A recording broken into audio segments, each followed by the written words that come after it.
Speaker, I have a motion to recommit at the desk. Is the gentleman opposed to the bill? I'm opposed in its current form. The gentleman qualifies. The clerk will report the motion. Mr. Thompson of Mississippi moves to recommit the bill, H.R. 3438. It's not in order. The gentleman will suspend. The House is not in order. The House is not in order. Members are advised to remove their conversations from the floor.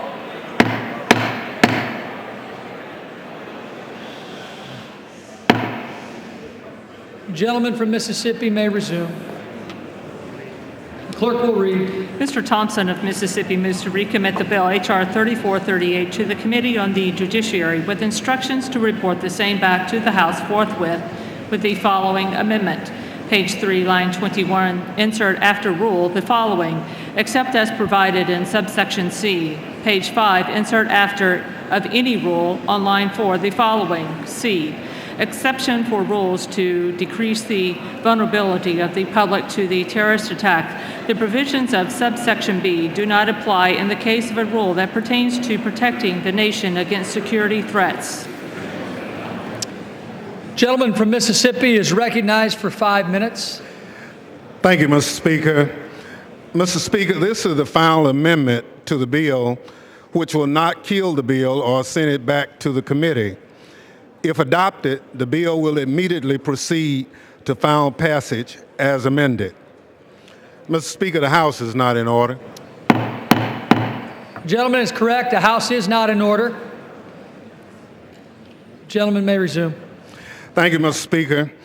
Just over a week ago, the nation observed the 15th anniversary of the September 11, 2001 terrorist attack.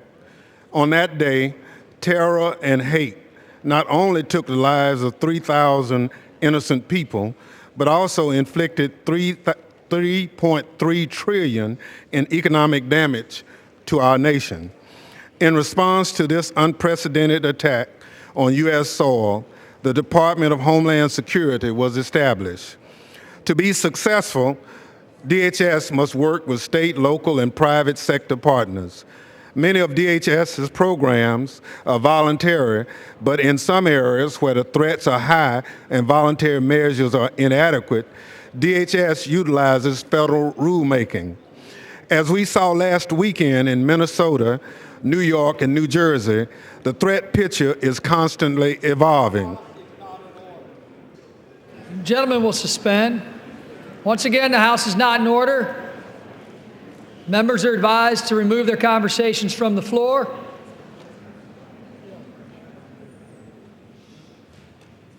Gentleman may resume. Thank you, Mr. Speaker.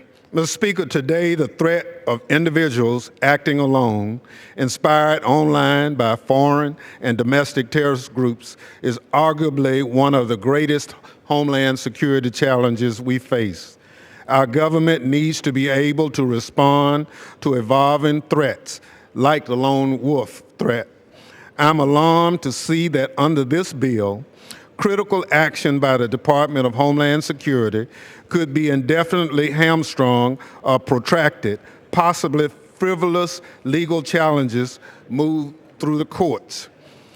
From a Homeland Security standpoint, there's no justification for putting arbitrary obstacles in the way of DHS when it needs to issue regulations to protect critical infrastructure from infiltration by terrorists, keep dangerous material out of terrorist hands, and secure the border. Yet the underlying bill would do just that. Mr. Speaker, my motion to recommit would provide for an exception to the rule in instances that pertain to protecting the nation against security threats. There are things we can do to make the country more secure, but it seems that the majority lacks the will to do so.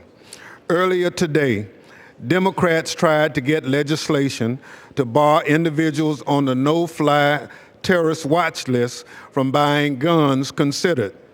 The majority blocked this legislation. Then we tried to get considered a measure that I authored to expand DHS's overseas screening and vetting operations to prevent ISIL-trained European foreign fighters and other dangerous people from from entering the United States. This measure was blocked too. This morning, Mr. Speaker, in my committee, we received testimony from prominent law enforcement officials about how the availability of firearms put their officers and citizens they protect in harm's way.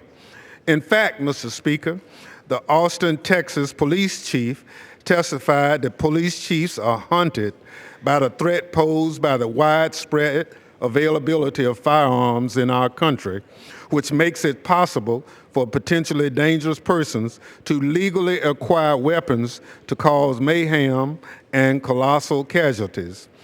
To this point, this past weekend in St. Cloud, Minnesota, mall, 10 people, including a pregnant woman, were stabbed by a young man who's believed to have been radicalized by ISIL. Thankfully, all the individuals are expected to recover. These days, it is not too hard to imagine the carnage that could have been inflicted on this innocent population if the assailant had instead entered the mall with an AK-47 assault weapon and large capacity clips. This Congress must show leadership on the pressing Homeland Security challenges to the nation. Standing in the way of the Department of Homeland Security as it tries to protect our citizens is the wrong thing to do. Mr. Speaker, the House is not in order. Gentleman is correct. Once again, the House will be in order. Gentleman may resume. For this and a number of other reasons, Mr. Speaker, I urge members to vote yea on my motion to recommit and yield back.